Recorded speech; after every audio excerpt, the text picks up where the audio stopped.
Thank you very much for inviting me. My name is Dr. Rachael Nyamai, Member of Parliament for Kitui South.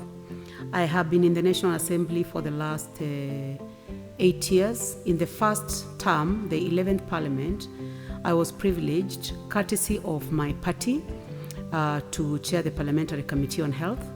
And in the 12th Parliament, also courtesy of the Jubilee administration and my party, Jubilee Party, I chair the Parliamentary Committee on Lands. With regard to my everyday life as a politician, I do a lot of work. I go to my constituency, and in the middle, I'm able to do other things. I have decided to share my story because I think at my age, it's good to tell young people where I've come from, where I would like to go. Maybe I can motivate one or two people based on my life story.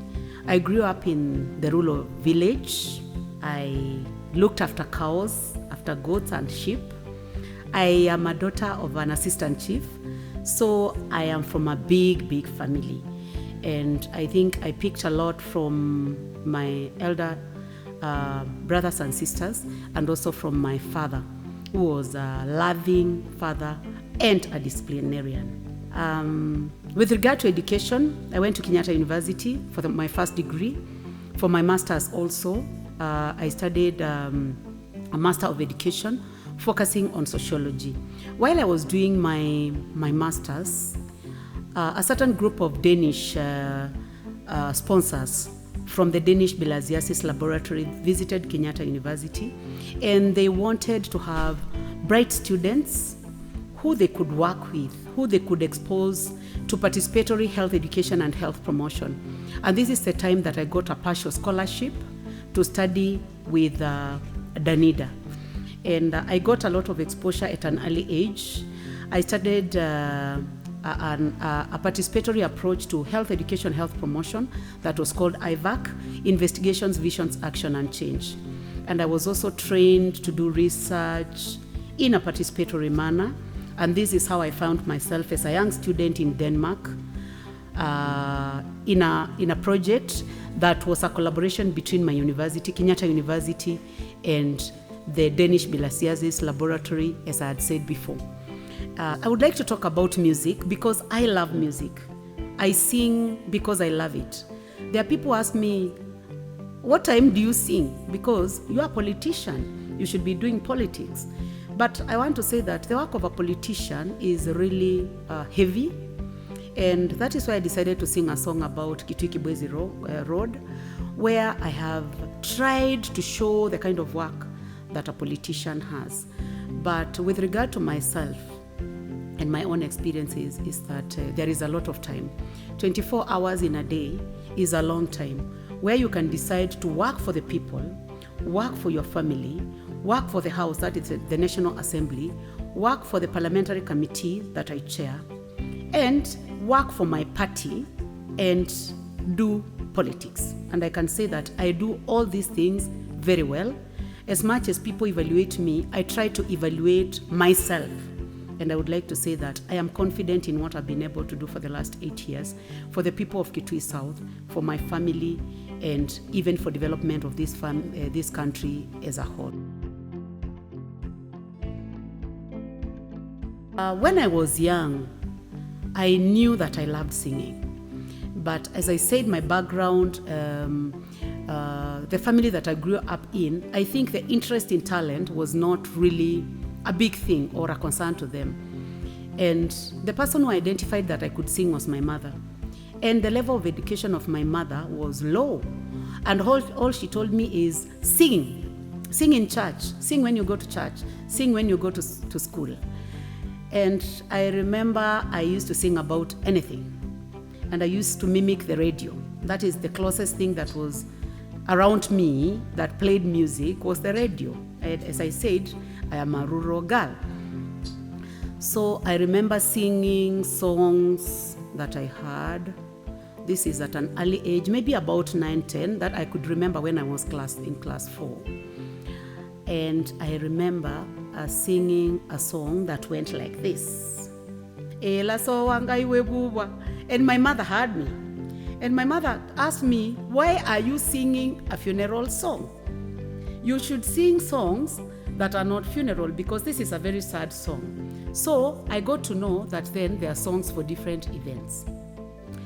And I could sing other songs that I heard when I listened to the radio. And I remember one day I sang a nice song that I had heard so many times. And as a young girl, I didn't know that it was maybe a love song or somebody who was singing to their very close friend. And my mother told me, do not sing songs of Satan.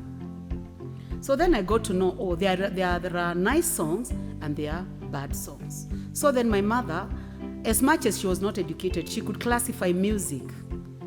I think to my mother, secular love music was nyimbo za shetani, or Satan songs. And then the nice songs, the church songs that I sang so many times, then were the church songs. So I sang about literally everything, as I said. And I would like to remember a song that I sang because I used to hear it over the radio, and it went like this. Unajua safari yangu itanifikisha huko Mombasa, nikifika huko Mombasa nisalimie ndugu fulani. And then the guy would go again and sing, unajua safari yangu hii itanifikisha kule Bungoma, nikifika huko Bungoma nisalimie ndugu fulani. He would put a name. And as I grew up, as I said, I was in a big family. I got to know that one of our brothers was missing in a family of over 20 children. So I decided to sing this song and relate it to my brother who was missing. And his name is Mwalimu. He still there, he's at home. So I sang it like this. Unajua safari yangu hii itanifikisha huko Bungoma, nikifika huko Bungoma nisalimie ndugu mwalimu, nimwambie ninamuombea maisha mema na Mungu amlinde. I was just mimicking a song that I had heard, but at a young age of about class 4, I was able to relate this story to an existing situation of my brother who was missing, and I used to hear as a child that he was in Bungoma. Then I decided to add more word to this song, and I said, ukifika uko Bungoma msalimie ndugu mwalimu, umwambie tunamuombea maisha mema na Mungu amlinde, umwambie mama na baba, ndugu na jirani wanamkosa sana. So this is what I remember most as a child, as I went looking after the cows, the goats of my father, who had so many of them, and looking after chasing squirrels in the farm. I could just sing the whole day. I could sing about anything.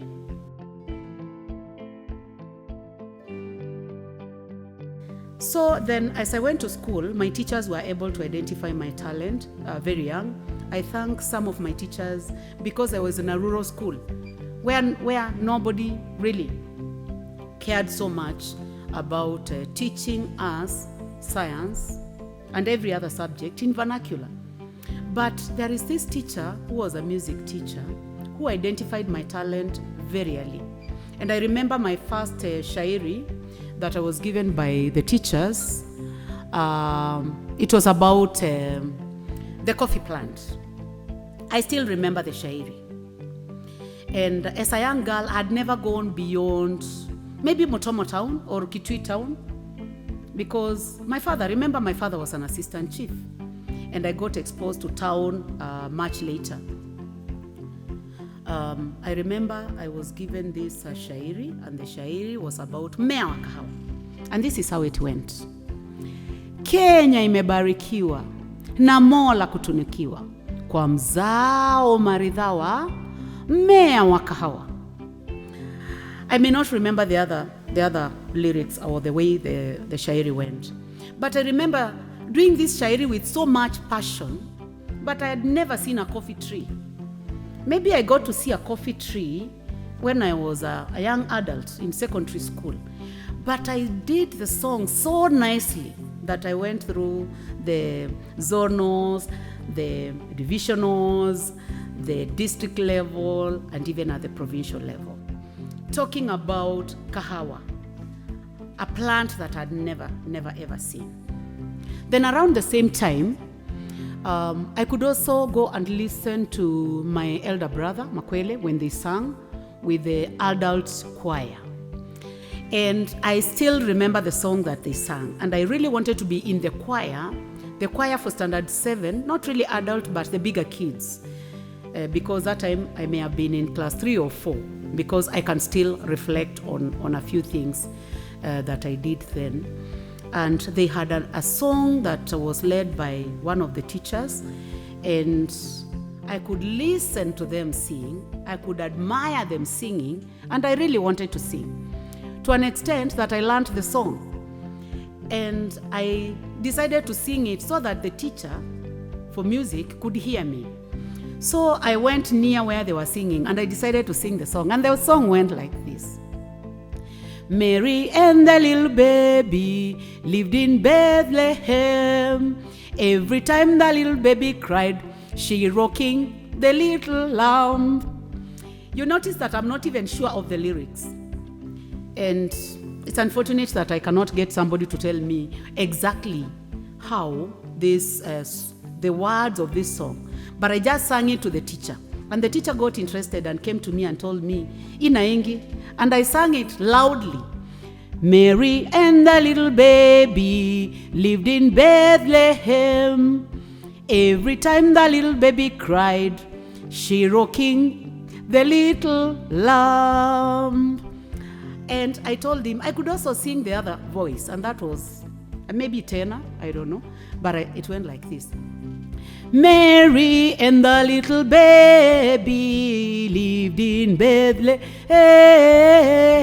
Every time the little baby cried, she rocking the little lamb. And then this teacher was so interested and told me, you be coming in the evening when they are singing. You will not go for competition, but just sing on the side. And I really loved to accompany the big people and sing with them. And that was my earlier singing experiences. As I grew into class 6 and 7, I sang every year. I sang at every public holiday. I sang for the president in primary school. I had not met the president that time. I sang on all occasions, and I was able to change the song so that it fits the occasion, of course, with a lot of assistance from my teachers, whom I'm so grateful for, because I think that they saw my early talent. Those whom I grew with in Kyatune Primary School, in Muthale Girls, in Molango Girls, they can tell you that I loved singing, and I sang about everything that I came across.